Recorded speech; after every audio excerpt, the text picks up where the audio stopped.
Siamo sul Colle di Sant'Antine, un punto privilegiato del territorio del Sarcidano, che era un luogo utilizzato dalle genti neolitiche come punto di avvistamento, come punto di controllo del territorio. Il bando beni comuni della Regione Sardegna ci ha dato la possibilità di valorizzare uno dei beni identitari del Comune di Genoni, probabilmente tra i più importanti.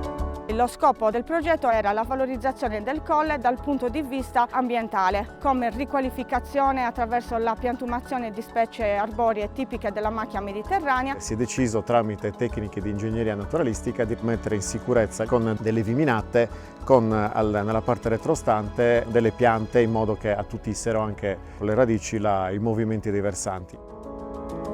Stiamo cercando di valorizzare anche le pendici, creando appunto una sorta di parco archeologico ambientale che possa essere fruibile dalla popolazione, dai turisti e da chi vuole visitare questi luoghi.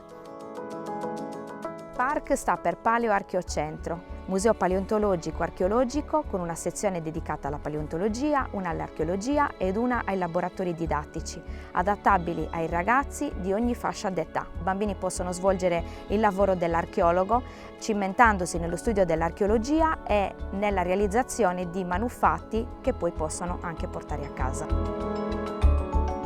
Siamo alla conclusione di un progetto complesso. Il momento conclusivo è stato il ripristino dello stradello che dal Museo Parc porta sino alla parte sommitale del colle, quindi ci porta a raggiungere, oltre a un'area panoramica spettacolare, all'area archeologica di Sant'Antine.